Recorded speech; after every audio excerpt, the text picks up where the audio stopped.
com enfoque principalmente do que a gente vai ver e fazer de estomatologia e também discutindo um pouco a respeito dos fluxos. Já faz algum tempo que eu divulgo conteúdo de estômago. Caso vocês não me acompanhem ainda, tem bastante material na minha página no Facebook, no Instagram. Tem um canal no YouTube lá que tem mais de 100 vídeos postados de estomatologia. No Twitter também eu publico, na verdade são os links que entram nas outras páginas, LinkedIn, e tem um canal no Telegram, um material também de estomatologia. Esse link aqui embaixo é para entrar direto, e é um canal, não é um grupo, então não tem bate-boca de controvérsias ou coisas assim, nem bom dia, boa tarde, boa noite, né? Eu vou postando o material direto ali, e aí chega direto na mão de cada um também, no telefone de cada um, coisas bem práticas.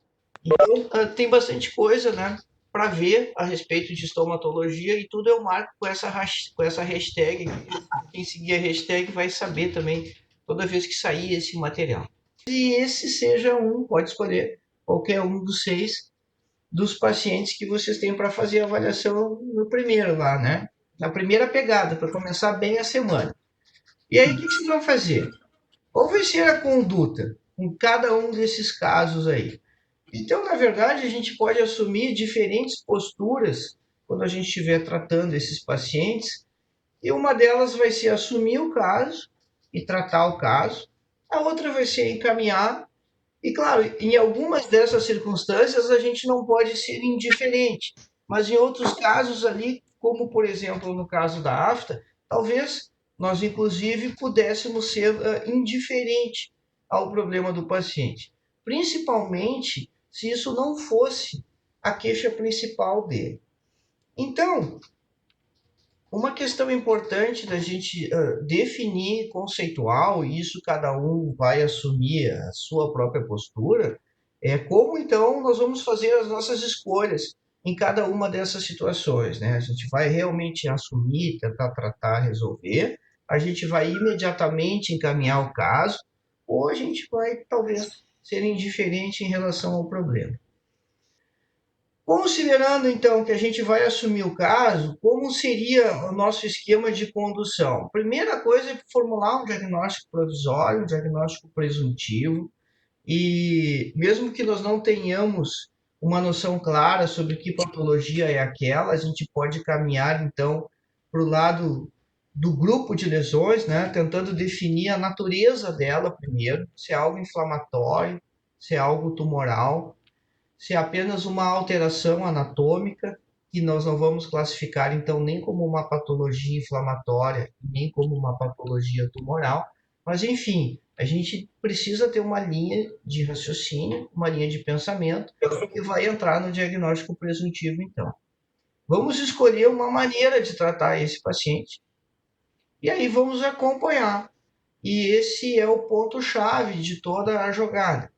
Às vezes, a gente recebe pacientes encaminhados que a lesão curou. Então, houve talvez uma ânsia, assim, uma precipitação em encaminhar o caso, porque talvez fosse um problema que iria se resolver com a sua evolução natural. Como saber disso? Né? Na verdade, você vai saber disso se você aplicar essa metodologia de estabelecer um diagnóstico, uma forma de tratamento, e você ver, acompanhar o resultado daquilo que você está fazendo. Onde eu quero chegar? Na questão de que, às vezes, a gente tem um medo de piorar o caso ou de perder tempo na condução e na solução do caso. E a gente já sabe que esse medo vem da hipótese de você estar frente a uma lesão potencialmente maligna. E a gente sempre escuta dizer que o tempo é uma questão chave para você solucionar as lesões malignas, e perder tempo pode ser muito impactante na condução do caso. Primeiro que esse tempo da lesão maligna, ele não é contado em horas, né? Talvez nem em dias, mas em semanas sim. Mas se você aplicar uma forma de tratamento e esperar uma semana, 10 dias, 14 dias, você já partindo do pressuposto que talvez não seja maligno, que você sabe que essa é a menor possibilidade do universo de lesões, você vai conseguir avaliar a sua conduta e perceber se aquilo está dando resultado efetivamente ou não está dando resultado. E de onde vem, então, assim, essa preocupação, ou esse medo de talvez piorar o caso? Isso acontece justamente quando a gente insiste na conduta. Então, vê bem, você escolheu essa terapêutica, está fazendo o seu acompanhamento, mas você precisa ver resultado naquela forma de tratamento que você está utilizando. Você espera que a lesão cure, dificilmente você vai esperar isso em 7 dias. Mas a gente tem a noção clara que 7 dias é o período que nós removemos as suturas do paciente. Se a gente lembrar lá do processo cicatricial, em 7 dias você tem a mucosa epitelizada novamente. Então você tem que ter diferença na sua conduta, na sua forma de tratamento, de maneira que aquilo tenha melhorado, não necessariamente curado. E aí que vem a questão essa de piorar o caso ou de insistir no erro. Você instituiu a terapêutica, não está tendo resultado, mas você segue. Né? Uma situação clássica, assim, é a prescrição da amoxicilina. Prescreveu amoxicilina porque julgou que era o quadro infeccioso, volta na semana seguinte e está da mesma maneira. E aí você dá mais uma semana de amoxicilina. Com a prescrição de antibióticos, em 48 horas você tem que ter alteração do quadro clínico. Não tem que ter cura, mas você tem que ter alteração do quadro clínico. Se você não tiver, aí sim revisa o seu diagnóstico presuntivo primeiro, revisa a sua terapêutica e nunca deixa de fazer o acompanhamento, porque é essa questão do acompanhamento que vai garantir para você que o seu diagnóstico estava correto ou pelo menos muito bem alinhado e que a sua terapêutica também está dando resultado. E quando você deve fazer isso? Sempre. Por mais certeza que você tenha do seu diagnóstico clínico. É isso que vai dar segurança para você não piorar o caso e não tornar ele mais grave e vai, então, com o passar do tempo, proporcionar um grande aprendizado, porque você vai vendo os resultados que você vai tendo. Quando a gente ensina a cirurgia, a gente diz isso, né? Que operar é fácil, você treina, é só treinar a habilidade. O problema está em resolver as complicações do pós-operatório. E na condução de lesões isso não é diferente, né? Fazer uma prescrição é simples, você escolhe o que você quiser e prescreve. A questão vem do discernimento da condução do caso e isso você aprende vendo os pacientes na sequência. Por isso que temos alguns pacientes lá que eles ficam assim vinculados por muito tempo, porque eles têm alterações crônicas e a gente precisa saber de como isso está evoluindo. A gente está não só tratando o paciente, mas também a gente está aprendendo bastante. Quando a gente fez então essa escolha da conduta, né, a partir do nosso diagnóstico presuntivo, talvez a gente precise de exames complementares, e aí vem no gancho aqui, exames hematológicos, exames por imagem e até biópsia. E aí então, né, isso representa justamente o que nós vínhamos discutindo aqui, né, que a gente tem um medo sinistro de piorar um caso, e esse medo vem da insegurança, e isso acontece porque a gente insiste em uma conduta terapêutica, talvez que não está tendo resultado, por isso a revisão do caso na sequência é tão importante para você saber que as coisas estão funcionando ou não e adequar a conduta ao invés de ficar insistindo nela e esperando um resultado diferente. Claro que isso envolve algum comprometimento com a solução do caso, com o atendimento do paciente. Talvez a gente tenha que estudar um pouco mais a respeito daquele caso, daquela patologia, e também uma responsabilidade profissional que é muito importante. E uma situação interessante da gente destacar, pessoal, é que se a gente começa a não tratar os nossos pacientes, né, os nossos pacientes que têm lesão de boca, ou a sempre encaminhar os pacientes que têm lesão de boca, as outras áreas, a medicina vai naturalmente absorver isso. A dermatologia também trata muitos dos nossos casos, então há também uma questão do nosso compromisso como profissão de realmente assumir a questão das lesões bucais, né, de uma forma proativa, de uma forma que a gente deve resolver e deve fazer. E uma questão importante na condução desses casos é conversar com os pacientes, porque na clínica médica, olha só, 80% dos diagnósticos são baseados na entrevista, são baseados na anamnese, na conversa. Estomatologia, ela é muito parecida com a clínica médica. A gente precisa conversar com a pessoa, ouvir as histórias dela, né? é muito desagradável, assim, quando o paciente entra, a gente pergunta assim, como é que eu posso te ajudar? E eles dizem assim, eu não sei. Tá, mas por que o senhor veio? Marcaram uma consulta para mim e me avisaram que eu tinha que vir. Tá certo que às vezes o paciente está negando o problema, mas às vezes ele realmente não sabe. Às vezes ele não foi verdadeiramente orientado, informado. Então, essa conversa ela é muito importante, não só para o paciente ir na consulta de referência, mas para a gente tentar resolver a parada, para a gente tentar resolver o problema. E às vezes, então, o paciente ainda diz assim: não, está tudo escrito aí no documento de referência. Não, está tudo escrito aí, o outro doutor escreveu tudo. E aí eu digo para ele assim: sim, mas eu não quero saber o que ele escreveu, eu quero saber a tua história. Eu quero que tu me conte. Porque, obviamente, o que foi escrito no documento de referência é a interpretação profissional. E é muito importante no processo diagnóstico você ter a interpretação do paciente e ver como ele percebe a doença dele e ver como ele percebe o problema dele. Então, a gente tem que gostar de conversar com as pessoas, né? Eu sei que às vezes a correria do cotidiano, do atendimento, da agenda, disso, daquilo, é um pouco confuso, mas isso não demora. Depois que a gente vai fazendo e vai treinando, a gente vai orientando essa conversa, essa entrevista, e assim, 10 minutos, se for muito longo, a gente consegue levantar toda a história médica e consegue levantar todas as informações que a gente precisa no processo diagnóstico. Bom, esse é um artigo que com frequência a gente discute, mostra ele, justamente por causa dessa preocupação que nós podemos ter em piorar um caso. É um artigo que já foi publicado há algum tempo, em 2006, onde esse grupo de pesquisadores avaliou 236 pacientes por até 20 anos, alguns desses pacientes. Então é muito tempo. Pacientes que tinham lesões cancerizáveis, que tinham manchas brancas. Também é uma grande razão de angústia para nós. A gente vê a mancha branca e já vai direto naquele viés da leucoplasia, e leucoplasia é uma lesão cancerizável, e vem todo aquele medo de novo de piorar um caso, de tornar uma lesão mais grave.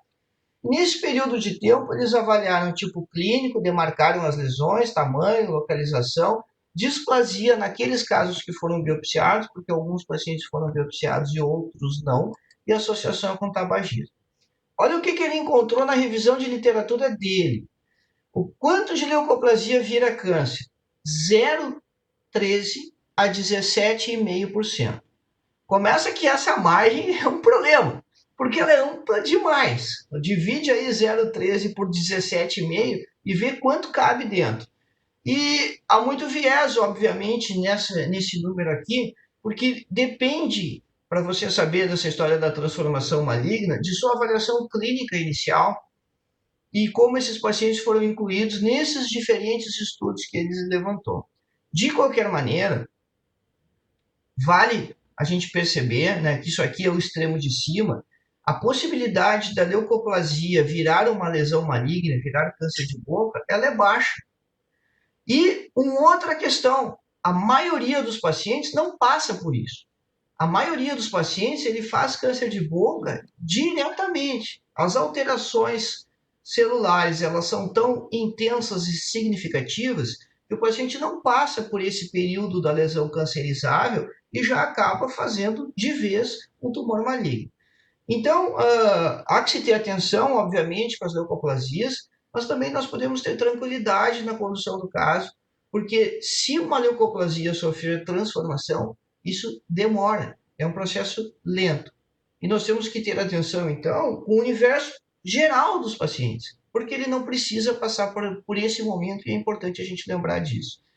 E aí, então, desse universo aqui, na literatura, algumas leucoplasias foram removidas cirurgicamente. A cirurgia foi a forma de tratamento delas, e de 10 a 20%, segundo a literatura, elas recidivam. Então, às vezes você tem a ideia que se você operar a leucoplasia, você está tratando e curando o paciente, mas não está. Elas recidivam. E dessas que recidivam, 3 a 9% acabaram sofrendo transformação maligna também. E aí, o que ele concluiu, né, para a gente não perder tempo demais com esse artigo aqui? Que a remoção cirúrgica não preveniu a transformação maligna de todas as lesões, que as leucoplasias não homogêneas tinham maior potencial de malignização, e isso a gente sabe, isso é antigo. O que quer dizer leucoplasia não homogênea? A leucoeritroplasia, aquele que é branca e vermelha, que tem áreas brancas e vermelhas associadas. Mas a parada bacana desse artigo, o que tem de diferente aqui, que é importante, ele conseguiu uma determinação ou uma relação do tamanho das lesões com o potencial de malignização. Então ele viu que lesões maiores que 200 milímetros quadrados apresentavam maior potencial de alteração neoplásica. O que é 200 milímetros quadrados? É 2 centímetros por 1 centímetro. Então a gente passou a ter um critério clínico muito interessante de acompanhamento das lesões. E ganhou, então, mais destaque ainda a história da régua, porque agora você medir as leucoplasias pode ser um parâmetro importante para você predizer, ou para você ter um critério de prognóstico para elas. Tudo isso porque quando você faz a biópsia de uma leucoplasia, você recebe ali uma descrição microscópica com uma série de alterações que podem ser mais ou menos intensas, mas que não são confiáveis como fator de prognóstico. Mas a alta desse paciente é outra história, ele vai acabar vinculado lá. Então vamos enxergar o que está acontecendo aqui. Primeiro ponto importante, sim, muito importante, é a gente diferenciar a ceratose friccional de leucoplasia. Se você tem fator etiológico, que não seja o tabagismo, você tem atrito na área ali, isso não é leucoplasia. Por definição da Organização Mundial da Saúde, leucoplasia o diagnóstico é por exclusão. É uma mancha branca que não sai por raspagem e que não pode ser confundida com nenhuma outra lesão. O conceito é fantástico, né?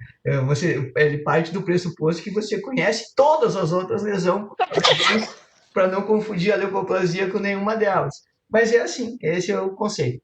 Então, se você tem algo atritando, como nesse caso de cima aqui, que lá a borda posterior da PPR, a borda posterior da PPR inferior, lá na região do 37, atrita aqui a célula dela, e aí você faz uma mancha branca, isso é ceratose, é um processo semelhante ao do calo. Então, isso não é uma leucoplasia. O que precisa ser feito aqui é a adequação do fator causal, a remoção dele. Agora, quando você tem uma mancha branca, como nesse outro caso aqui, no assoalho bucal, e você não tem nenhum fator etiológico pré-definido, às vezes é o tabagismo, e então esse é um fator etiológico que nós conseguimos reconhecer para a leucoplasia, para as outras situações não. Não é uma queimadura, o cara não colocou um AS aqui para aliviar a dor, ao invés de deglutir o AS, que aí pode ser uma queimadura química, que fica com um aspecto semelhante, mas tudo isso a gente filtra na conversa, ali na anamnese, a gente não falou sobre isso, né? Aí sim você vai diagnosticar como leucoplasia, aí sim ele está no rol dos pacientes que têm uma lesão cancerizada. Então, esse paciente aqui, o de cima da prótese, ele não é um paciente que precisa de um estomatologista, é um paciente que precisa de boa odontologia, precisa de adequação da prótese. Outra situação como essa, nesse caso aqui, que você tem uma senhorinha que usa uma prótese total inferior e que lá no interior da hiperplasia que ela está fazendo aqui atrás das carúnculas, você tem uma placa branca associada e no meio dessa placa branca você tem uma área aqui que você fica em dúvida se já tem ulceração ou não tem. Vê que agora nós complicamos um pouquinho o processo, né? Então, teoricamente, ou hipoteticamente, você tem uma área de hiperplasia, também com uma área de ceratose friccional e possivelmente uma úlcera traumática aqui. Já que você vai ter que fazer a remoção cirúrgica da hiperplasia, remove tudo junto e realmente era só ceratose friccional, porque assim veio descrito no laudo histopatológico. Né? Mas um exemplo de uma situação que a gente pode ficar com dúvida, 3 meses depois, aqui está a cicatriz, e isso aqui não é uma mancha branca, né? É só uma cicatriz da área que foi operada.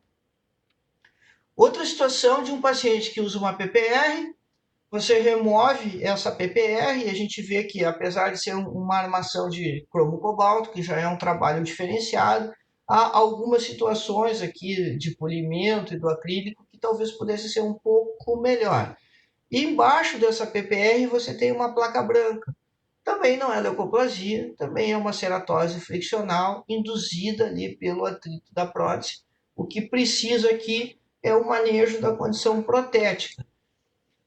E aí, às vezes, as coisas ficam mais intensas, né, mais agressivas, assim, o paciente tira a dentadura e você tem uma extensa área branca. E se você for para a literatura procurar as manifestações clínicas possíveis da leucoplasia, você encontra todas nessa lesão. E você vai encontrar lá na literatura que a leucoplasia pode ser uma placa branca homogênea, como aqui. Ela pode ter um aspecto verrucoso, como nessa área mais central aqui. Pode ter tons acinzentados, como nós vemos aqui do lado direito. E ainda, aqui é uma área avermelhada, então dá aquela conotação da leucoeritroplasia. E há pouco nós vimos o artigo do Holmes, que citava a questão dos 200 milímetros quadrados, e aqui você tem muito mais do que os 200 milímetros quadrados do Holmes. Então, daqui a pouco a gente pode ficar histérico com essa lesão, né? Você diz, pô, esse cara tem tudo aí, tá prestes a fazer um carcinoma. Mas, gente, tem um fator etiológico ali, você tem a prótese trabalhando em cima. Então, lembra da história da ceratose friccional. E quais seriam as possíveis condutas nesse caso?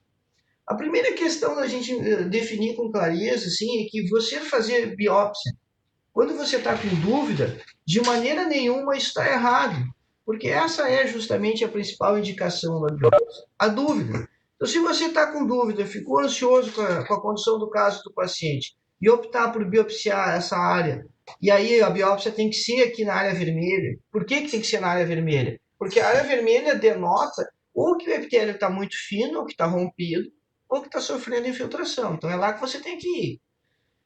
Ou então, você remove a prótese, você ajusta a prótese, ou simplesmente desgasta a prótese e observa esse paciente em 5, 6, 7 dias, que é justamente o início da nossa conversa. Você sabe o tempo de cicatrização da mucosa, você não espera que isso desapareça completamente num prazo curto, mas se você corrigir o agente etiológico aqui, isso deve melhorar em uma semana. E havendo melhora, fechou o diagnóstico. Agora é alinhar a condução do caso. Então não é um paciente que vai ter que ser operado, não é mais um paciente que vai ter que ser biopsiado. Vê bem, se houve a realização da biópsia aqui já no primeiro momento, não está errado, justamente porque o profissional que avaliou teve essa dúvida. Então, também não dá para dizer se é overtreatment, né? Está sobretratando o paciente. Não, ele está, nesse caso, protegendo a saúde dele. Mas talvez aqui a melhor conduta fosse primeiro a abordagem na prótese, porque você tem o fator etiológico aqui em cima. Resolvendo a situação da prótese, quer seja desgastando, quer seja... O problema da gente pedir para o paciente não usar é que isso acaba não acontecendo. Né? As pessoas usam, as pessoas não ficam sem dentes. Né? Precisa ser realista nesse aspecto. As pessoas não vão ter vida de convivência se não tiverem com os dentes. Né? Outro caso, onde a gente tem outros dois casos, onde a gente tem a ceratose friccional e onde também a situação é simplesmente de boa odontologia. Então, o paciente vem para avaliação dessa mancha branca aqui no lábio, nesse caso aqui da direita, e a mancha branca aqui, então, do lado esquerdo, mas você tem aqui um dente fraturado, com arestas cortantes, então isso aqui também não é uma leucoplasia, o que precisa aqui é corrigir o fator etiológico, é a restauração do dente, ou pelo menos o polimento e ajuste aqui dessa aresta para que isso não fique traumatizando aqui, e essa ceratose friccional ela vai naturalmente desaparecer. E esse aqui é outro caso, onde o problema é a adaptação da prótese inferior, induzindo a ceratose aqui. Então também não é uma leucoplasia, também é uma lesão traumática provocada pela prótese. Olha que bacana nesse paciente aqui, os glândulos de Fordyce aqui, bem marcados na mucosa jugal, bem evidentes. E às vezes vem situações extremas, assim, o paciente ele entra no consultório convicto de que tem câncer, ele já te dá o diagnóstico, né? Doutor, eu tenho câncer. Foi assim que essa senhora me disse. Câncer? É, como é que a senhora sabe? Não, eu estou com uma ferida aqui na língua. E aí, fizemos toda a anamnese e tal. Começa que quando tu bota o olho, depois que você já viu algumas vezes câncer de boca, você vê que não tem um aspecto clínico de câncer de boca. E aí você faz um exame físico dinâmico, pessoal, né? Quando você vai pesquisar lesões na boca, você precisa lembrar que a boca movimenta o tempo inteiro, as pessoas mastigam, as pessoas falam. Então, é um pouco diferente daquele exame clínico que a gente vai fazer para ver cárie e ver doença periodontal, porque as estruturas se movimentam. Você precisa movimentar a língua, movimentar os lábios, movimentar as bochechas do paciente e procurar as situações. E aqui, então, na verdade, ela tinha uma úlcera traumática e era provocada pelo premolar inferior aqui, que induzia a lesão traumática. Bom, perguntas sobre o caso. Ah, mas não podia ser câncer ali começando? Claro, até podia, mas qual é a linha que a gente vem trabalhando, né? Estabeleça um diagnóstico presuntivo, estabeleça a sua conduta, faça um exame, então, um pouco mais detalhado, com esse ponto de vista dinâmico, de mobilizar as estruturas, aí faz o ajuste do dente aqui, né? Tira a aresta, e há tempo suficiente para se aguardar uma semana e ver se isso aqui alterou ou não alterou. Um detalhe, além da remoção do agente causal, úlceras crônicas, elas devem ser tratadas. E normalmente elas são tratadas removendo a infecção secundária. E no momento que você tira a infecção secundária, você facilita o processo de cicatrização. Então, num determinado momento, tempos atrás, bastante tempo atrás, se tratava isso com terramicina xarope, né, que é antibiótico. Mas hoje a melhor escolha para se fazer o tratamento dessas lesões crônicas, sem dúvida nenhuma, é clorexidina, que vai dar a eliminação da microbiota que nós precisamos ali e vai facilitar a cicatrização da ferida. Mas vê bem, a gente enfatizou bastante, se não deu resultado, não insiste na conduta. A gente sabe que mucosa cicatriza em uma semana. Você fez o ajuste do dente, isso é fundamental, não adianta só usar a medicação. Fez o ajuste do dente, usou a medicação para tirar a infecção secundária, se não houver melhora em uma semana, bom, zera o processo, revisa todo o caso e aí sim vamos partir para outras possibilidades de diagnóstico. A questão das pigmentações melânicas, né, as escurecidas, também volta aquela angústia de que eventualmente seja um melanoma, né, porque todos sabemos que o melanoma na boca tem um prognóstico muito sombrio, mas também é extremamente raro. E aí o ponto-chave está lá na nossa entrevista também, na nossa conversa. Se o paciente sabe que tem a lesão há 3, 4, 5, 10, 15, às vezes 20 anos o paciente refere que tem a lesão, não há motivo, não há justificativa para que você tenha o medo de que isso seja um melanoma, porque melanomas têm uma evolução extremamente rápida, a gente vai mostrar isso na sequência da nossa conversa. Então, também há uma angústia muito grande com as lesões melânicas, com as lesões pigmentadas, mas há vários artifícios e o principal deles é conversar com o paciente para investigar a natureza da lesão.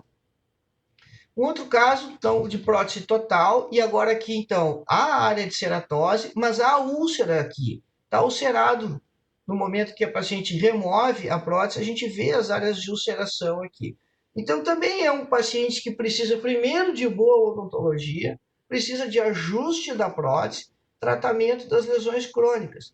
E aí, esse ajuste da prótese, não cabe ao estomatologista fazer o ajuste da prótese e nem adianta esse paciente ser encaminhado na expectativa de que lá no céu vá haver um caminho para que ele chegue na especialidade de prótese. Não tem isso, as coisas são distintas. Então, se a prótese precisa ser resolvida, vai ter que fazer um ajuste meio grosseiro, da maneira que puder ser feito, para tirar o contato aqui, sim, é isso que vai ter que ser feito. E não há a necessidade, necessariamente, né, de que um estomatologista veja isso nesse período de tempo. Bom, não evoluiu bem ou ficou com dúvida na evolução do caso, sem problema nenhum. Aí talvez seja a situação de uma avaliação mais elaborada. Bom, aí você tem casos como esses, que você não tem fator etiológico. Aí sim a leucoplasia. Esse paciente aqui, do caso da gengiva inserida, era um paciente tabagista que tinha parado de fumar há bem pouco tempo, talvez 2, 3 meses. Então, a gente pode relacionar o tabagismo aqui como um fator etiológico da leucoplasia. E esse é um paciente que a gente não tem como liberar ele vai ter que ficar em acompanhamento, a gente vai ter que mapear intervalos regulares de tempo, aonde ele vai voltar. Ah, mas ele parou de fumar. Sim, ele parou de fumar, mas os efeitos dos agentes carcinogênicos do tabaco sobre o DNA da mucosa dele aconteceu. Essas alterações são cumulativas. Se isso vai ter significado daqui para frente, a gente não sabe. Ele tem uma manifestação clínica de alteração ali. Então ele vai ter que ficar sendo olhado. Aqui tem outra situação de uma muito extensa na mucosa jugal, sem também um fator etiológico determinante aqui. E aí mantém o paciente em acompanhamento, é um paciente que vai ter que ser visto com regularidade. Outros casos, né, aqui no palato, no tabagista, e aqui você vê, ou, não, na verdade não vê, você pode supor que aqui no palato mole é justamente onde vai bater a fumaça do cigarro, né, quando o paciente está fumando. E então, se nós olharmos com tranquilidade aqui, com calma, você vê essa mancha aqui que se destaca, mas você vê que no entorno aqui, ó, tem uma outra mancha mais discreta aqui. E talvez aqui, bem perto da linha média, você vê mais alterações aqui. Há uma área levemente avermelhada entre elas, e você vê ainda áreas de melanose, que também é um achado frequente do tabagista. Então, esse é um paciente que a gente sempre tem que informar muito bem para ele o que está acontecendo, né? Explicar para ele que se ele precisava um motivo para parar de fumar, ele já tem, e que essas alterações elas não podem ser negligenciadas e por isso ele vai ter que entrar no esquema de regularmente fazer consultas para a gente observar o que está acontecendo e ele deve imediatamente parar de fumar, procurar ajuda para isso, né? Oferecer grupos de combate ao tabagismo para ele. Esse paciente aqui dessa lesão no assoalho de boca era um paciente que não fumava, mas era um paciente que consumia vinho, mas não é aquela tacinha na janta, né? Para melhorar a condição cardiológica. Ele gostava de vinho assim, de garrafão, né? De garrafão, tomava em quantidades industriais. Então, orientamos o hábito. Essa foi uma lesão que a gente fez uma biópsia parcial e deu boa, né? Porque essa área central aqui era uma área de dúvida, será que já tem malignização ou não? E depois fizemos outro procedimento para remover a outra metade da lesão. Se a gente suspeita que a lesão é maligna, não importa o tamanho, a biópsia tem que ser parcial. Porque depois o cirurgião oncológico, o oncologista, ele não consegue tratar o paciente a partir de uma cicatriz. Ele precisa ter pelo menos uma parte da lesão ali para estabelecer as margens de segurança. Então, se houver suspeita de malignidade, a biópsia deve ser parcial. Às vezes a gente acha que é benigno, tira tudo e erra. Sim, pode acontecer, né? Errar acontece. Mas você, suspeitando que ela é maligna, faça uma biópsia parcial. Outro exemplo aqui de leucoplasia. Então, essa é com aspecto verrucoso. E a gente vê que a lesão vai se estendendo aqui na gengiva inserida, né? Ela tem essa área verrucosa junto aqui ao 46, que é mais evidente, mas se você observar, ela vai lá até na região do 47, então também é um paciente que vai exigir controle, né? E aí, então, a gente comentou já esse aspecto importante de você fazer um exame físico mais dinâmico, e tocar as lesões é muito importante. Você vai acabar com o tempo desenvolvendo um repertório semiotécnico. Se você toca nas lesões, isso não tem como passar para as pessoas. Você tem que fazer isso, que vai te ajudar muito no diagnóstico diferencial das lesões da boca. Então, não é só fazer a inspeção, mas a palpação da lesão ela é muito importante e você vai conseguir perceber nuances e com o tempo você vai incorporando isso e vai ajudando você tremendamente na diferenciação das lesões. Você palpar um papiloma é completamente diferente de você palpar um carcinoma, de você palpar um mucocele, de o paciente ter reflexo, ter dor, ter defesa quando você palpa determinadas lesões ou não. Isso é um aprendizado permanente que ajuda muito no nosso diagnóstico diferencial, que ajuda muito na nossa semiotécnica. Então, caso você não faça isso, né, incorpore isso no seu repertório. E um ponto importantíssimo, assim, o paciente precisa saber o que ele tem. E como a gente informa para o paciente com clareza o que ele tem? Ele precisa receber um espelho de mão, nós precisamos mostrar para ele. E também essa circunstância ela é muito útil quando o paciente tem uma queixa que a gente não identifica. Essa é aquela bolinha na língua. E você olha a língua e não vê nada que não seja anatômico. Então, coloca um espelho na mão do paciente, joga o refletor dentro da boca, isso é muito importante, iluminação adequada, e aí o paciente enxerga a sua própria boca sob uma outra perspectiva, quando ele vê com a luz do nosso refletor.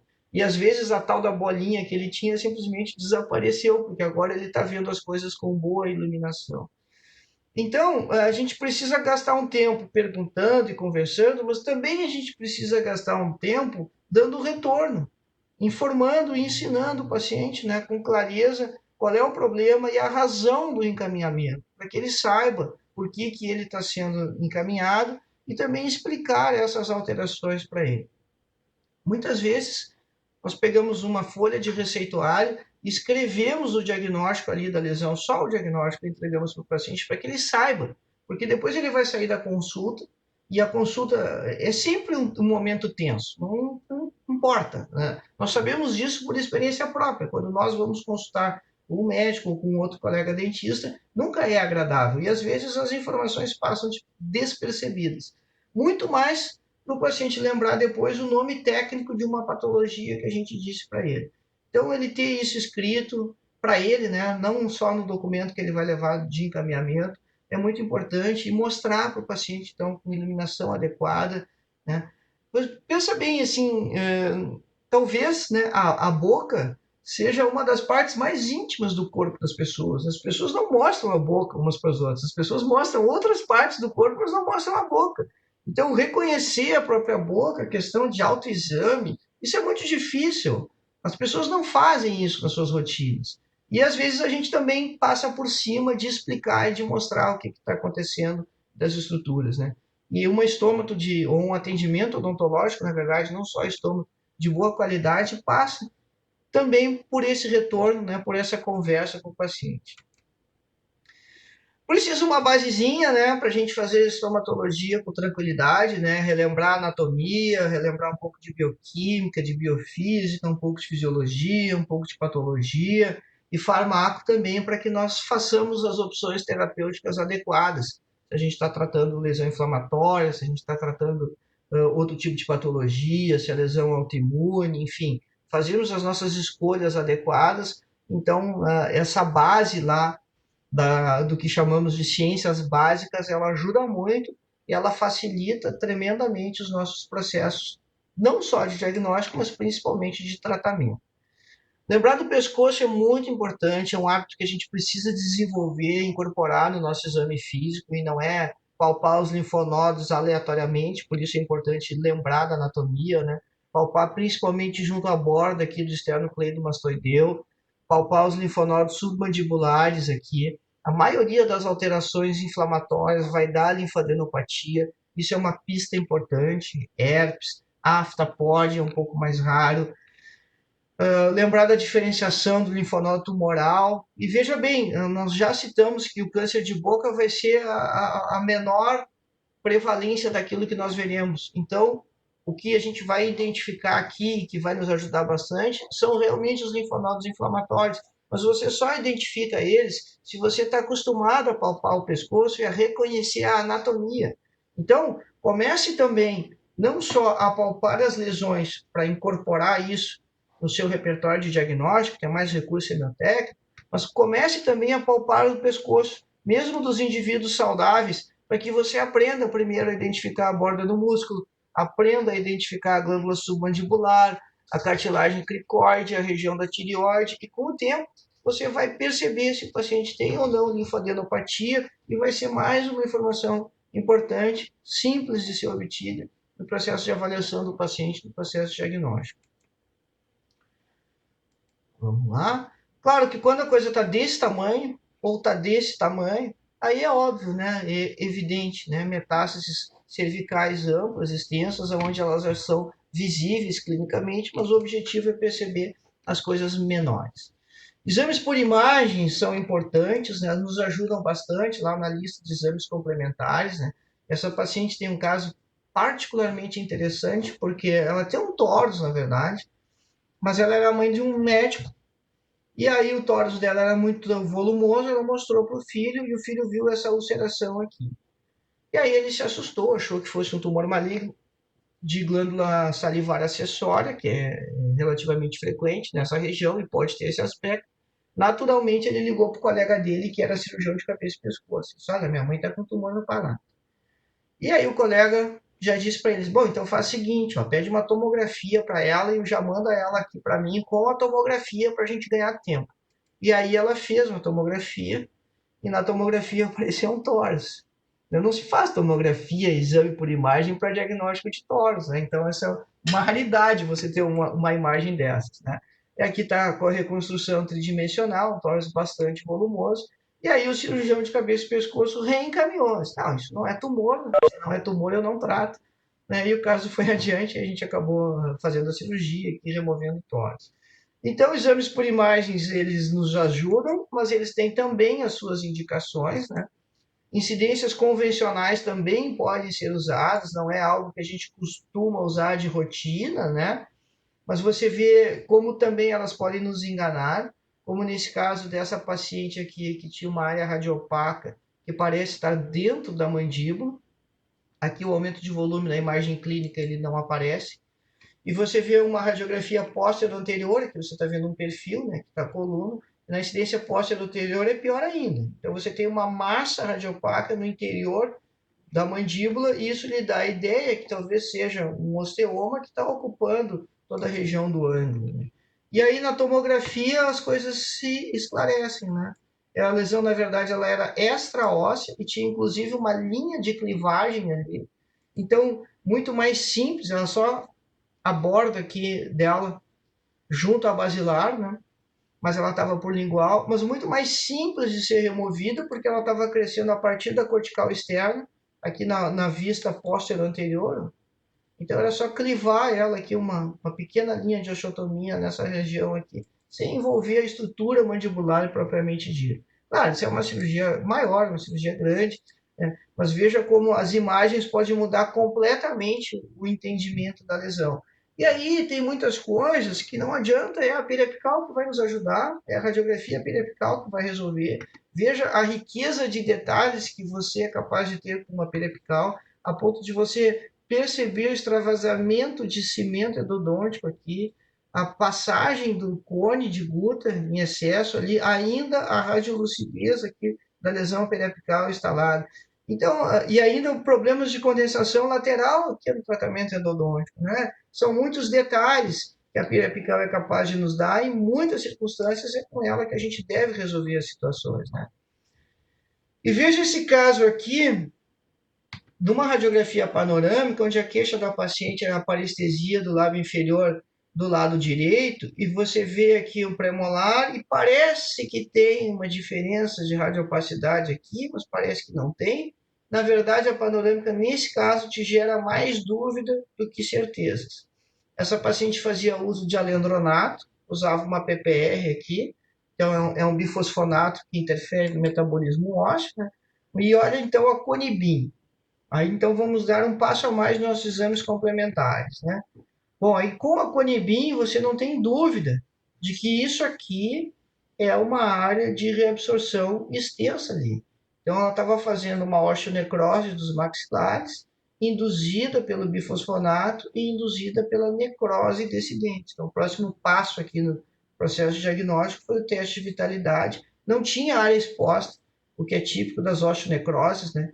Não tinha área exposta, ela estava fazendo uma osteonecrose fechada.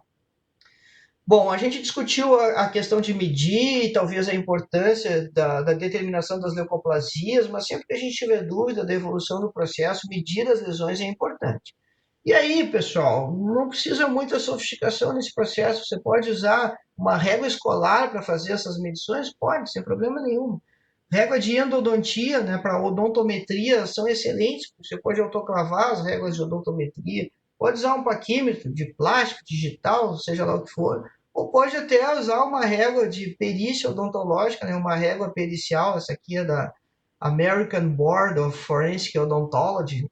Só difícil é conseguir, tem que comprar pelo site, é um rolo que eu tenho, eu ganhei de presente de um colega que faz odontologia legal, mas aí você tem inclusive ângulos aqui para se a imagem, a posição da peça ficar distorcida, né? Ela é muito precisa porque você tem dimensões dos dois lados. E assim, a grande parada talvez seja fazer fotos, e não precisa ter muita sofisticação nisso. Aqui vocês estão vendo uma foto feita com celular, e aí essa mesma foto aproximada e editada no próprio celular. Então você tira aqui a área que está fora de contexto, né? Você só tem que ter cuidado com o foco. Então, às vezes, precisa clicar no centro da tela ali para o celular, fazer o foco na área de interesse que você quer. E você precisa treinar um pouquinho, né? Ver como fica melhor, se é você usando flash, se é usando o refletor, depende de cada aparelho. Mas quando você faz essa documentação com a foto, você não vai ter dúvida. E se você faz a foto colocando a régua junto, melhor ainda. Você vai ter uma avaliação muito mais precisa e muito mais clareza para saber se o seu caso está melhorando ou piorando. E vai fazer uma avaliação, uma evolução com muita tranquilidade, né? Alguns outros recursos semiotécnicos que são muito simples, né? Difícil a gente fazer bem as coisas simples, né? Para fazer complexidade, está cheio de mágica por aí, né? A sonda exploradora ela é muito versátil, também para o exame das mucosas, né? Você pode usar as costas da sonda para sondar a mucosa para diagnóstico de candidíase. Você instituiu o antifúngio e está com dúvida se o paciente curou ou não. No momento que você coloca a sonda nesse posicionamento e arrasta ela pela mucosa, se ainda tiver fungo aqui, ele vai colecionar na sonda. Da mesma maneira que a gente coleciona a placa bacteriana na ponta da sonda quando sonda dentes, você vai colecionar a cândida aqui nessa área, formando uma massinha esbranquiçada. Então é muito útil esse exame e é muito simples de ser feito para manipulação e deslocamento das lesões, para ver se é excesso, se é pediculada. A questão da diascopia, que você ou vitropressão, que é você pressionar uma lesão pigmentada para determinar a natureza dela, se ela é vascular ou não. E aí, bom, a lâmina de vidro, vai lá no hospital, né? E roubamos uma da ginecologia ou da urologia, porque eles têm essas lâminas, a gente vai lá no laboratório de patologia e pede uma, você não vai comprar uma caixa de 100 lâminas para usar uma, né? Então, é um recurso simples a gente ter disponível na gaveta e que ajuda muito no diagnóstico diferencial. E a respeito dessa manobra aqui, você não pode esperar que a lesão desapareça, você espera que a lesão tenha alteração de cor. Se ela mudar significativamente é porque ela deu uma esvaziada, pelo menos, e ela é uma lesão vascular. Então, não é uma lesão melânica. Para a biópsia, o instrumental é muito simples. O instrumental é básico. Você precisa de anestesia, obviamente, bisturi. Se for o caso de lesão que precise de algum descolamento, e a gente não está necessariamente falando de lesões intraósseas, por exemplo, um granuloma piogênico, uma lesão de células gigantes que vai estar no rebordo alveolar, você vai precisar de um descolador. A tesoura para dissecção, pinças de Halster, pinças de Addison para manejar tecido, a tesoura mais robusta para cortar fio, enfim, afastadores, né? O Farabef nem é o mais indicado, depois de usar um MIDI, um Minnesota, mas senão os Farabefs acabam resolvendo, e a sutura, né? A cubinha para o soro, quando for necessário, e gás, e esse é o material. Então, algo muito objetivo, simples, né? Fácil de ser obtido, de ser montado. Então, comentamos a questão das lesões vasculares, já da diascopia, do etamolin, que é o agente esclerosante. Em algumas situações, a gente faz a remoção cirúrgica. Todos esses casos, né, hemangiomas desse tamanho, eles podem ser operados na cadeira com tranquilidade. Essas lesões não sangram mais do que a mucosa normal, justamente porque você não tem um vaso aqui de maior calibre fazendo a nutrição desses hemangiomas. Então, é claro que você não vai fazer a incisão sobre o hemangioma, porque aí sim ele vai sangrar, mas você incisando a partir das bordas, você vai ter um procedimento do mesmo porte de qualquer outro. Tem situações que eu posso só acompanhar o hemangioma? Sempre. É uma discussão com o paciente também, né? Você tem a opção de fazer o acompanhamento clínico, você tem a opção de fazer a remoção cirúrgica e você tem a opção de fazer a escleroterapia. Não há por que ser dogmático, exceto se o hemangioma vem apresentando crescimento. Né? Porque se ele vem apresentando crescimento, daqui a pouco ele pode assumir dimensões que a cirurgia vai ser muito mais complexa, então ele pode sim acabar desenvolvendo um vaso maior, mais calibroso, que vá fazer a nutrição dessa lesão. Nós citamos o laser, então aqui nós estamos fazendo o tratamento de uma úlcera crônica. Então, o paciente resolveu o problema dentário que induzia a úlcera, vamos tratar a infecção secundária, que nós já descrevemos, e um outro recurso que pode ser utilizado para acelerar o processo cicatricial é a laser terapia de baixa potência, né? O laser transfere energia para a célula, acelera os processos a partir das mitocôndrias. O paciente usa um óculos de proteção, que é esse preto aqui, e nós temos dois óculos de proteção profissional, um para o laser vermelho e outro para o laser infravermelho. Se nós tocarmos na lesão, a penetração é mais profunda. Para o laser vermelho, então, que é usado para afta, para herpes, para essas úlceras crônicas, ele tem uma penetração de aproximadamente 1 centímetro no tecido. O laser infravermelho, ele penetra bem mais, e esse é o que normalmente se utiliza para as parestesias. O princípio do laser, né, que algumas substâncias, quando elas são emitidas pela luz, elas emitem o elétron dela dá um pulinho. Quando esse elétron dá um pulinho, ele emite energia. Isso que é o efeito fotoelétrico. Essa emissão de energia a gente chama de fóton, e é isso que vai ter repercussão biológica. Então você dá a luz para a molécula, ela dá um pulinho ali, e quando dá esse pulinho por causa da luz, ela libera energia, que é esse fóton, e esse fóton vai ter diferentes efeitos biológicos na célula. Então, não é uma luzinha mágica, na verdade, tem sim, de uma forma muito simplista, e assim tem muita física por trás desse processo, né? Eu tenho um efeito analgésico quase que imediato, né? Principalmente para as aftas e para herpes, e acelera tremendamente o processo de cicatrização. E você vê que, se você não trata a afta, né, você diz para você, convive com ela, o cara fica com pelo menos 15 dias com problemas por causa da dor, e você acaba gerando problemas odontológicos secundários aqui. É claro que ele não consegue escovar adequadamente na região por causa da dor da afta aqui, começa a ter acúmulo de placa, na sequência você vai ter formação de tártaro, e 2 semanas é tempo suficiente para isso, além de gengivite. Então é toda uma outra questão, né? Tem que dar qualidade de vida, mas também evitar outros problemas, simplesmente porque a gente não está tratando a afta, né? Então tem tratamento, tem outras formas de fazer. Aqui o mesmo paciente da úlcera crônica, aqui é um paciente com eritema multiforme, que é uma reação medicamentosa, uma reação alérgica, são mais de 40 fármacos conhecidos já capazes de induzir o eritema multiforme, e a laser terapia também ajuda bastante. Pacientinho oncológico internado, fazendo mucosite, então, olha a evolução aqui depois que começamos a fazer a laser terapia, como melhorou consideravelmente, né, no bebê, a área aqui do lábio, olha o quadro inicial. Isso aqui é mais ou menos uma semana depois de evolução do. Aqui dá para ver, dia 4, dia 9, pela a data aqui no esparadrapo. 5 dias de diferença. Bom, o que a gente precisa quando está fazendo estômago? Claro, a gente precisa do laboratório de patologia de referência para a questão das biópsias. A gente precisa de uma referência para fazer as imagens, né? Exames hematológicos, a gente tem o que a gente julgar necessário e disponível. Se precisar micológico, antibiograma, essas outras situações onde você vai utilizar um suave para fazer coleta de candidíase, seja lá o que for, está disponível também, a gente utiliza muito pouco isso. E é claro, você precisa ter uma referência para os casos que precisam cirurgia maior, quer seja oncologia, quer seja cirurgia bucofacial. A angina bolhosa hemorrágica é uma patologia relativamente nova, descrita em 67, restrita à mucosa bucal, mais comum no palato mole. Não se sabe a causa, mas se acredita que seja um fenômeno alérgico. O paciente não tem discasia sanguínea ou doença vesículo-bolhosa associada. Ele conta uma história sensacional para vocês. Vocês não acreditam, mas acho que ele está louco. Ele vai contar que ele estava comendo alguma coisa, e vem talvez essa etiologia alérgica. E quando ele estava comendo alguma coisa, ele teve uma dor dentro da boca. Às vezes a história da dor não aparece muito.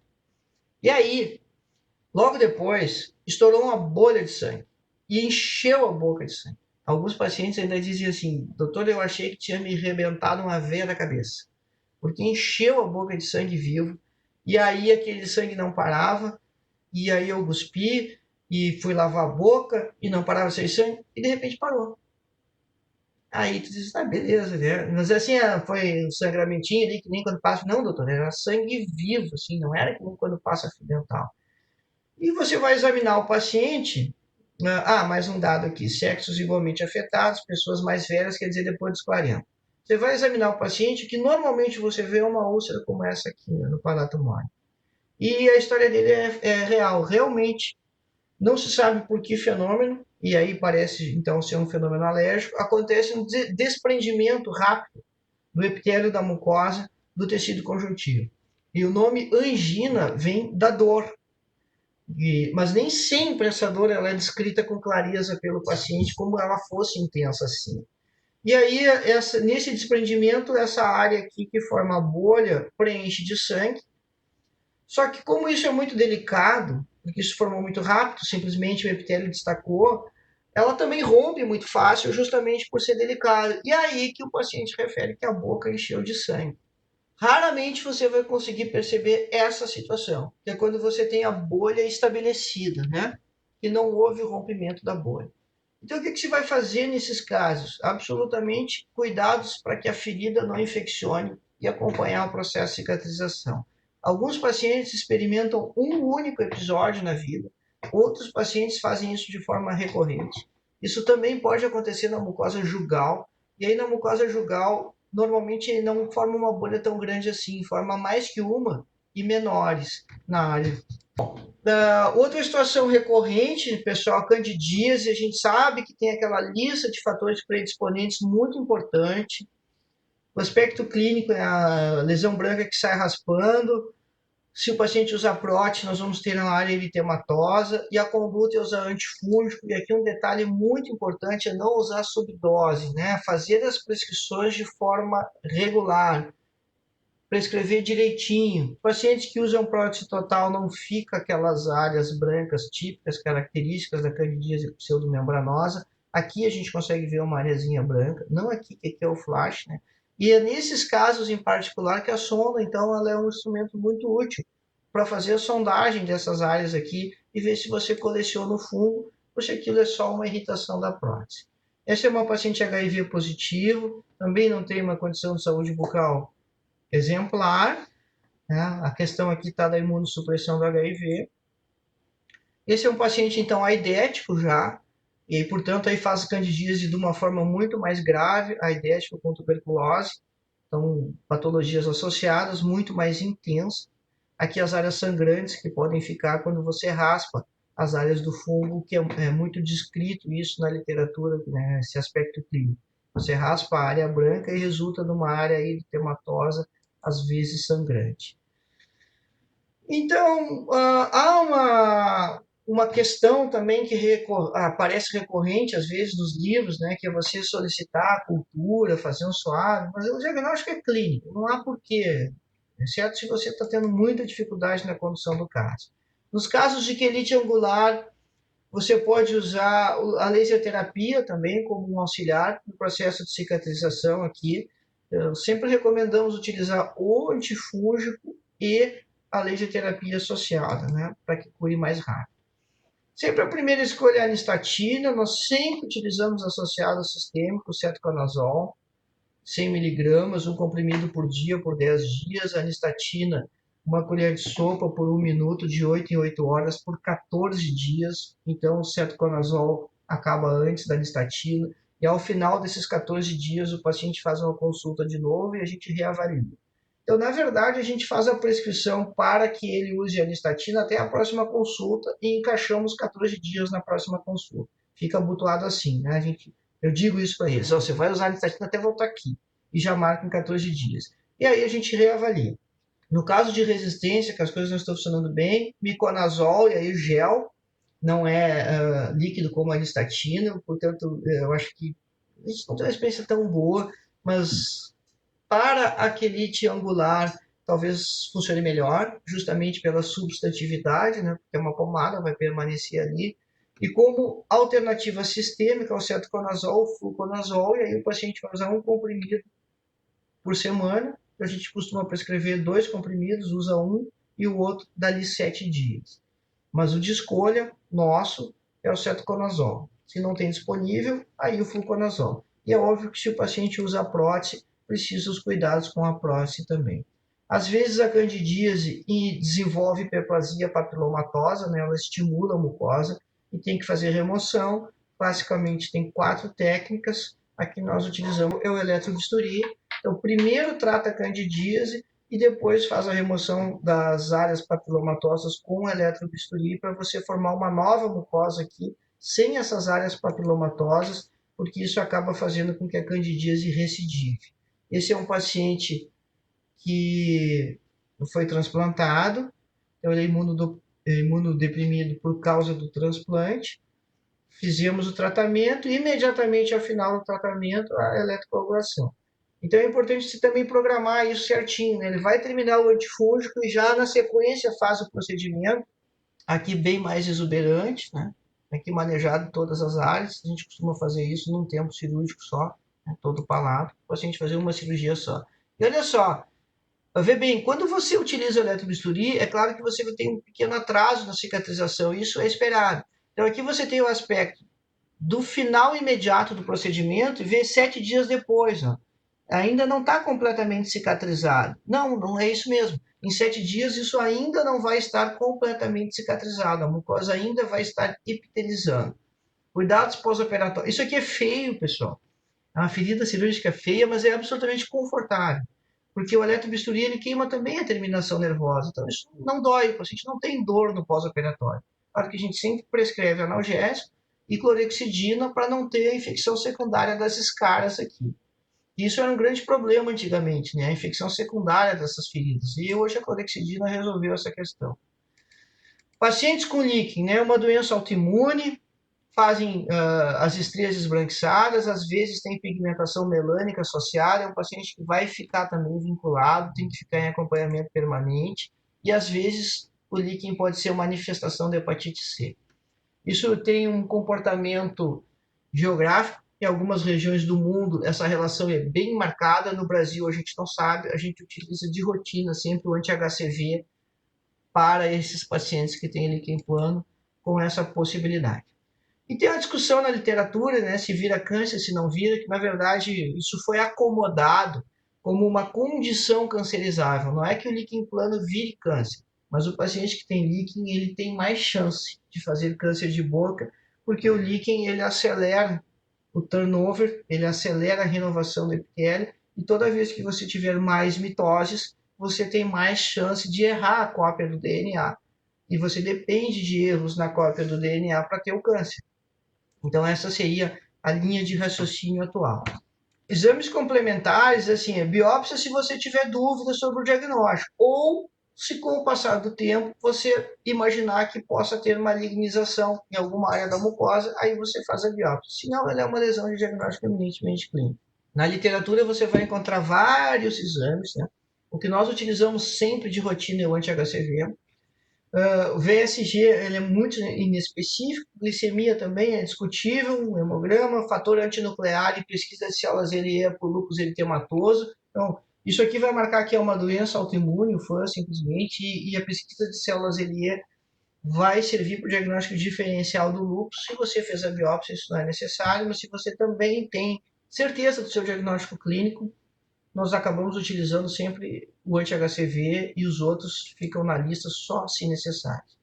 20 a 60% dos pacientes de líquen plano fazem lesões cutâneas, e aí quem trata é o dermatologista. A sacanagem é que as lesões da pele curam e a da boca não. Elas vão desaparecer espontaneamente da mesma forma que aparecendo. Nós vamos fazer manejo terapêutico quando ele ficar agressivo, quando tiver sintomatologia. E aí o manejo é com corticoide. Primeiro começa com tópico, se não der resultado, passa para o sistêmico. Líquens que têm um aspecto clínico como desse paciente aqui, raramente vai ser uma lesão única, né? Normalmente o paciente tem mais de uma lesão, então aqui na mucosa jugal bilateral e na borda da língua, líquens como esse não exigem nenhuma forma de conduta, exceto consultas regulares para o acompanhamento da patologia. Há situações onde tem 5 manifestações clínicas, né? Então aquele era o reticular, que é o clássico.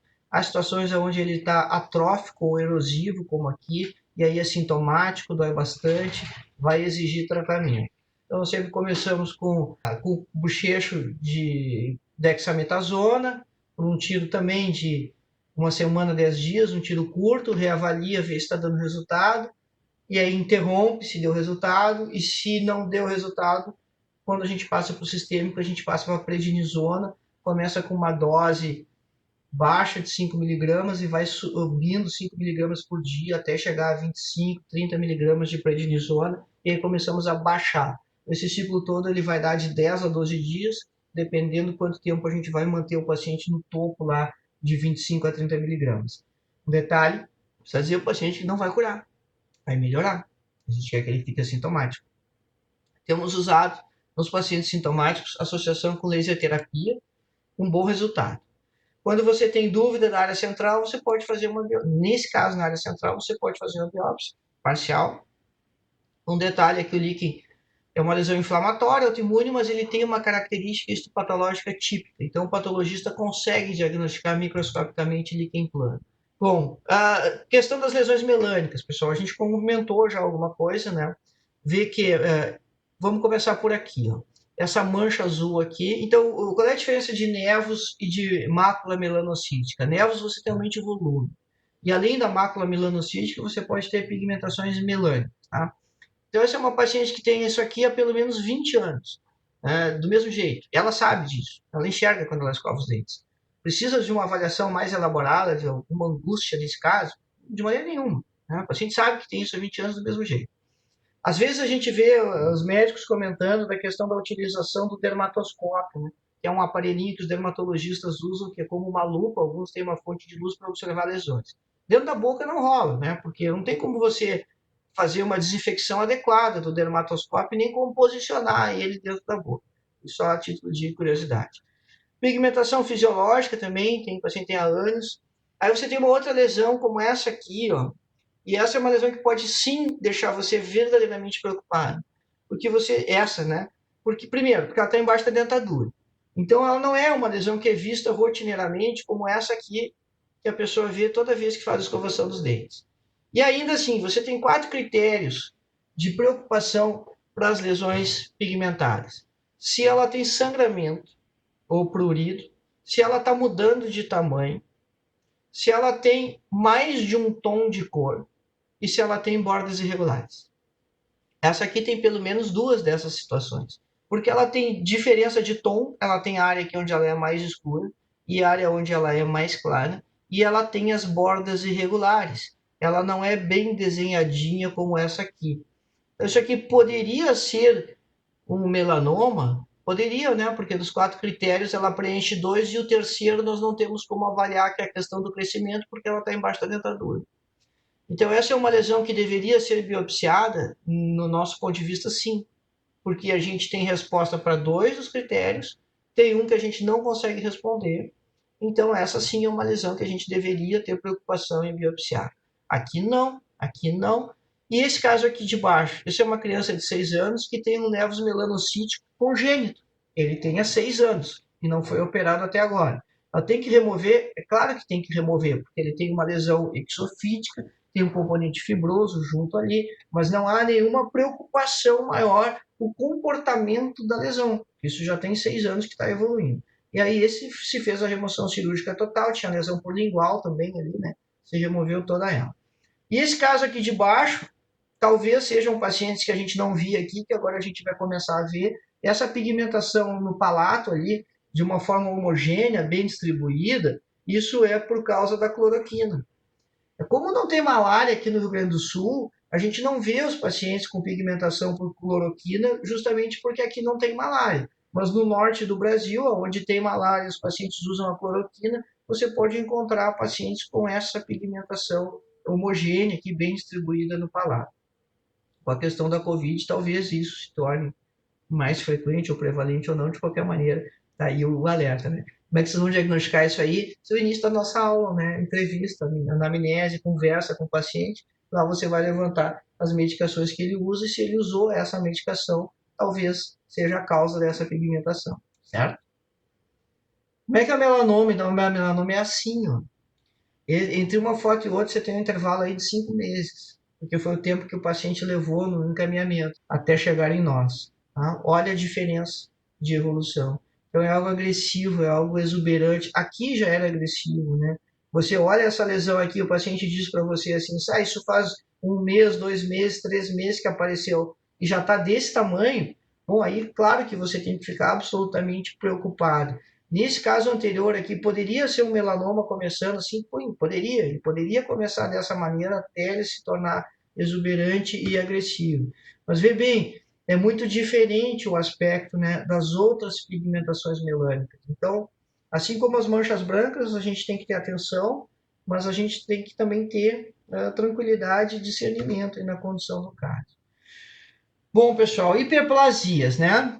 Tem 1000 nomes para essa lesão e cada vez que você opera uma hiperplasia fibrosa, você complica a vida do protesista, porque você sempre vai ter retração cicatricial.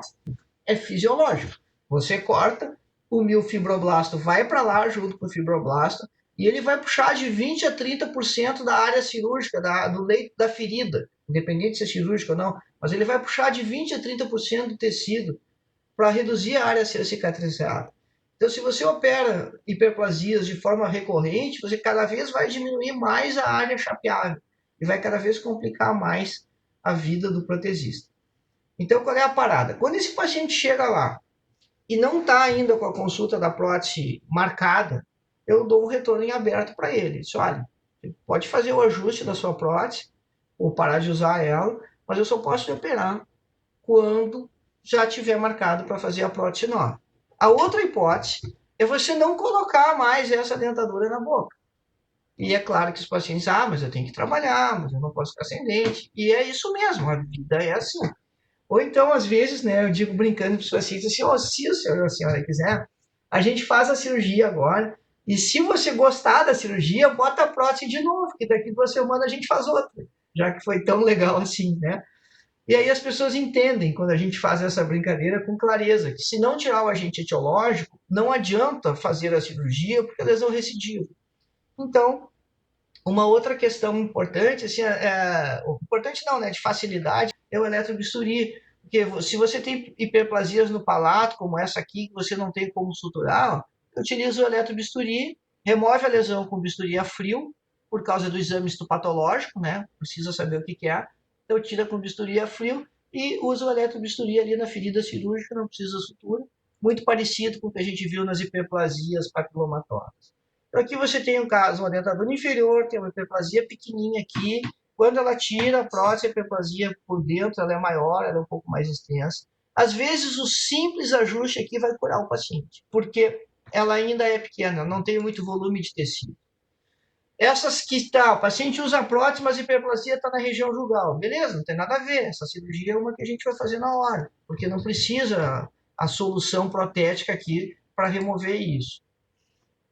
Assim como essas no palato, também não precisa necessariamente a substituição da prótese. Quando a gente faz a primeira avaliação aqui, dá uma ideia de um procedimento um pouco mais complexo, e aí você vai examinar o paciente, isso é pediculado. Então é muito simples também ser removido, porque ela não tem toda essa área de inserção aqui, ela não é céssia. Então você pinça na base, remove ela.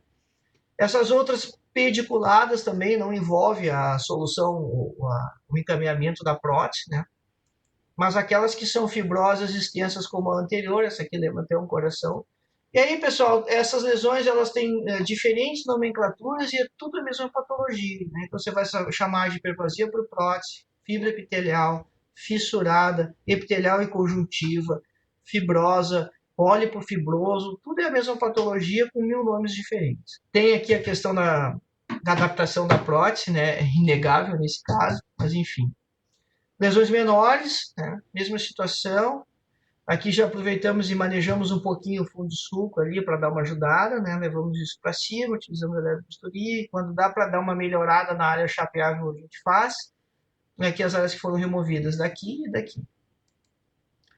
Então, na mucosa, né, aqui não tem a ver com a prótese, então esses casos, alguns já são operados imediatamente, já na primeira consulta, né, extremamente simples, pinça na base, depois de anestesiar, incisão de um lado, incisão do outro, a lesão sai presa na pinça, sutura pontos isolados ali, então um procedimento que tecnicamente é muito fácil de ser realizado. Bom, o granuloma piogênico, pessoal, uma reação exagerada, do tecido conjuntivo um trauma de baixa intensidade, também a gente tem bastante casos lá, mas tem que identificar e remover o fator predisponente, não recidivo. E muitas vezes o fator predisponente é a placa bacteriana. Justamente por ser uma lesão no rebordo também, então senão nós vamos incisar em cima da placa bacteriana, né? Vamos incisar no meio contaminado. E você vê casos como esse aqui, onde o paciente tem uma boa higiene bucal, um paciente de 20 anos, mas mesmo assim acabou desenvolvendo granuloma piogênico aqui na papila. Uma outra questão, assim, se você faz um manejo prévio desse paciente, quando você tira, como nessa senhora aqui, ó, a placa bacteriana, tira o tártaro, tira a alface que está aqui no meio dos dentes, e ainda faz um acompanhamento tipo 7, 10 dias com clorexidina, você tira todo o componente inflamatório do granuloma piogênico. Você tira hiperemia e edema, e você faz uma cirurgia, além de muito mais limpa, por você não ter a contaminação, um procedimento que vai ser muito menos sangrante, com alguma diminuição de volume também da lesão, o que também reflete, então, num pós-operatório mais confortável para o paciente. Então, são casos onde esses fatores aqui, no caso, a adequação bucal, tem que estar já cuidadosamente feita, né? Às vezes a gente ouve a pergunta, mas é melhor tirar a lesão, eu não quis nem mexer, porque já tem a lesão ali, primeiro opera, depois a gente faz o resto. Não, é sempre o contrário, pessoal. É sempre primeiro a adequação bucal, primeiro a remoção bacteriana e depois o procedimento cirúrgico. Não importa a natureza da lesão. Nesse caso aqui também, você tem um resto radicular, então remove o resto radicular, depois faz a remoção do granuloma piogênico. Pode ser uma hiperplasia fibrosa? Pode. O diagnóstico, em tese, ele é feito só pelo exame histopatológico. Claro que tem situações onde é tão exuberante o componente inflamatório que você aposta já diretamente no granuloma piogênico, mas o diagnóstico conclusivo é pelo exame histopatológico. Deixa ele rodar, o que acontece? Ele cresce mesmo. Né? Pode ter um volume, inclusive, bem significativo, aqui associado aos restos radiculares, e você vê que esse aqui já entra em oclusão, ó. Já tem a marca de indentação dos dentes superiores, ó, falta um dente aqui em cima também, e ele está ocupando todo aquele espaço lá, associado a um monte de restos radiculares ali. Mais volumoso ainda, deslocamento dentário e é um granuloma piogênico. E vê que esse paciente aqui, como ele é jovem, ele tem uma boa capacidade reacional, ó, lá no molar está fazendo um pólipo. Outros casos aqui de volume bastante significativo, né, abordando ou envolvendo tanto a parte lingual quanto vestibular em ambos os casos. Nessas situações maiores, eu posso fazer uma biópsia parcial? Pode, se você tem dúvida, não está errado, não. É necessário? Depende da sua vivência.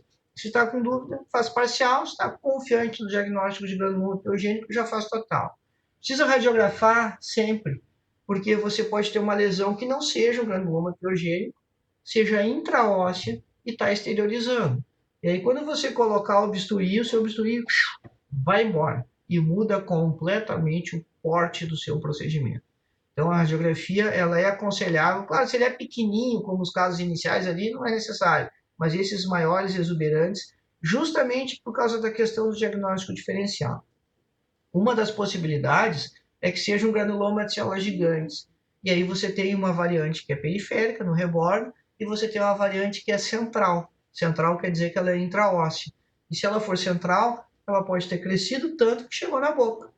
E aí essa lesão vai ter um volume para dentro da mandíbula ou para dentro da maxila que você precisa saber. Então a radiografia ela é recomendável justamente por essa questão do diagnóstico diferencial também. E aí, então, né, encaminhando para o final, né, eu deixei o câncer para o fim. Então, lá na região bem posterior, né, e daí da gente fazer um exame minucioso, criterioso, e da questão da gente melhorar a nossa semiotécnica, palpando a lesão, pessoal. Vocês precisam ter a sensibilidade ou saber como é a sensação da palpação das diferentes lesões. No carcinoma isso é endurecido, é importante ter essa sensibilidade.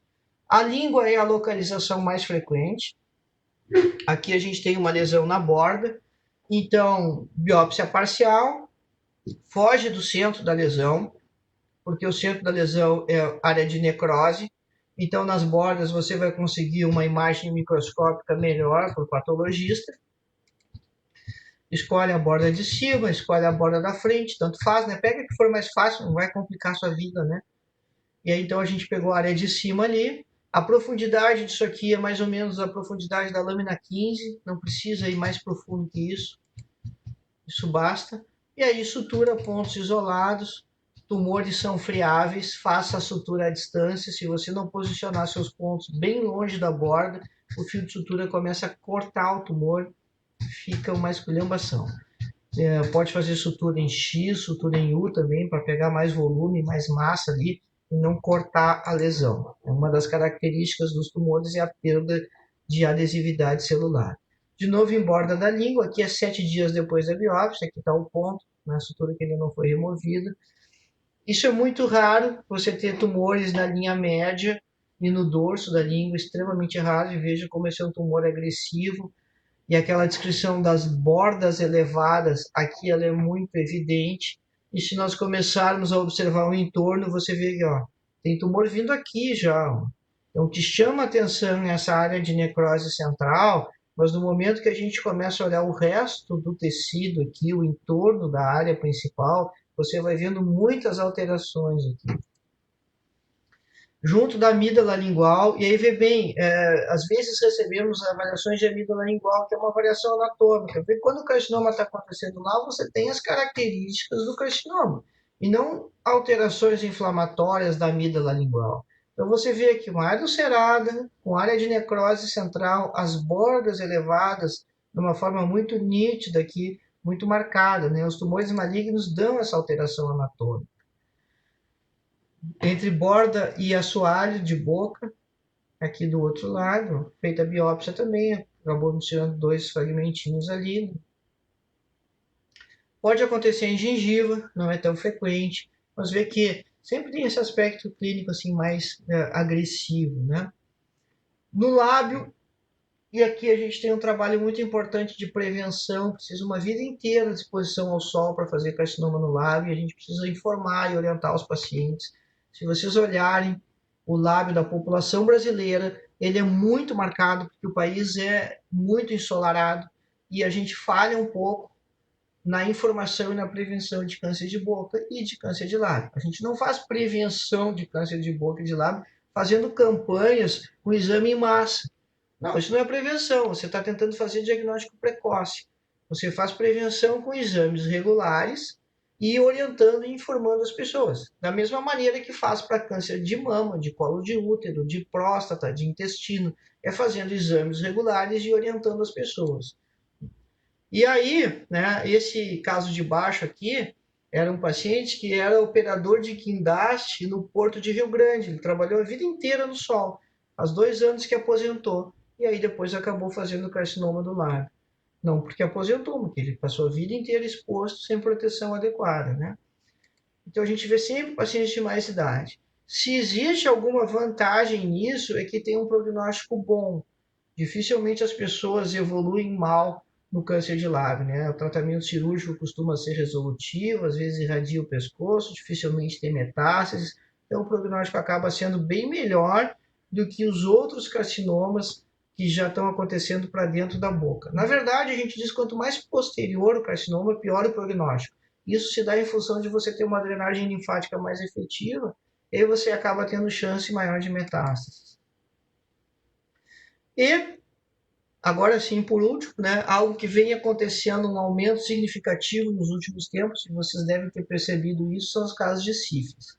Então essas imagens são de diferentes pacientes na fase secundária da sífilis, na placa mucosa, da lesões cutâneas também, que a gente chama de roséola sifilítica. Dificilmente nós vamos ter a oportunidade de pegar a fase primária, que é o cancro de inoculação, porque ele pode inclusive nem ser na boca, ele é onde o treponema pálido entra no organismo da pessoa, e é uma úlcera indolor que vai curar.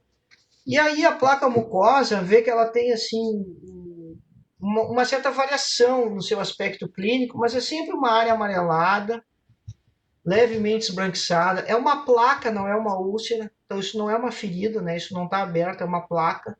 Às vezes os pacientes referem a uma dor discreta, às vezes desconforto, às vezes ardência, às vezes eles não têm queixa. Eles apenas observam a lesão. pode mudar um pouco de lugar, pode curar uma, aparecer outra, e ela tem um brilho, né?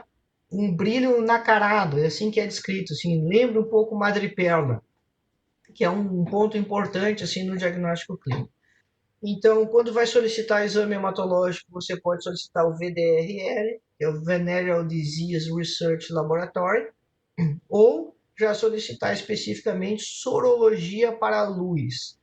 E aí, havendo a confirmação, eu, por opção, tem dentistas que tratam os pacientes de sífilis e eu não trato. Eu encaminho para o médico fazer o tratamento e é sempre importante fazer a investigação dos parceiros também, né? Então, eu faço até o processo de diagnóstico e aí solicito que ele faça o tratamento ou com o clínico ou com o infectologista. O que eu acho que é fundamental e importante de toda essa nossa conversa não esquecer? Bom, a anamnese detalhada, principalmente decifrar todas as medicações que o paciente está usando. E hoje isso é muito fácil, decifrar as medicações, basta dar um Google aí na hora e você tem acesso a isso de uma maneira muito tranquila. Patologias associadas também são absolutamente importantes, né? A gente não trabalhou especificamente a anamnese, entrevista, exame físico, mas dá uma consultada lá nos meus vídeos no YouTube, tem muito material postado sobre isso, né? Sobre como fazer melhor essa investigação clínica e conversar melhor com os pacientes do ponto de vista da estomatologia. Lembrar que a maioria das situações é de baixa complexidade, e isso é importante para a gente ganhar confiança e usar aquele esqueminha, então, de terapêutica e acompanhamento dos pacientes, tá? A gente tem que ter atenção com as lesões que não dói, com fixação de órgãos, porque essas são as maiores possibilidades das lesões serem malignas. O que é fixação de órgãos? O paciente não consegue mobilizar ou movimentar o órgão da maneira como ele fazia antes. O exemplo principal é a língua. Ele diz assim, doutor, eu não estou conseguindo botar minha língua para fora do jeito que saía antes. Aí você pergunta, dói? Não, não dói. Ela só está travada. Isso é sinal, ou pode ser sinal de infiltração tumoral. Como o tumor vai infiltrando o plano muscular, ele limita essa movimentação, é daí que vem o nome câncer, né? Caranguejo, é como se ele tivesse as garras de um caranguejo e estivesse infiltrando, agarrando no tecido. Uma outra situação que ocorre em fixação de órgãos é a limitação da abertura bucal, a limitação da movimentação da mandíbula. O paciente diz assim, eu não consigo abrir mais que isso. Dói? Não, não dói. Não tem evidência nenhuma de patologia de ATM. Então, também o tumor pode infiltrar uma seta, pode infiltrar pterigoideu medial e pode fazer essa fixação da mandíbula. Então, muito cuidado com essa história de fixação, né, de trismos ou de fixação da língua, onde não tem dor, onde não tem uma causa específica, algum evento determinante para que isso tenha acontecido. Exames complementares adequados, né, a gente discutiu um pouco ali as imagens, discutiu um pouco também os exames hematológicos que a gente pode solicitar ou não, mas isso dá conversa aí para muitas horas. Vincular os pacientes, né? Quem trabalha na atenção básica faz isso muito melhor que nós, né? Mas é importante, né, criar esse vínculo com as pessoas para elas terem confiança nas nossas condutas e fazerem os retornos. Os retornos são muito importantes. Estômago cabe em tudo que é lugar. A estômago está dentro do consultório, de todas as áreas, de todas as especialidades. A gente também já comentou da relevância disso para a profissão em si, né, para a odontologia. E se a gente não assumir isso, né, as outras áreas vão fazer isso naturalmente, né, a medicina vai absorver isso de uma forma muito natural, porque as pessoas vão continuar tendo doenças, as pessoas vão continuar precisando de atendimento e tendo as suas necessidades.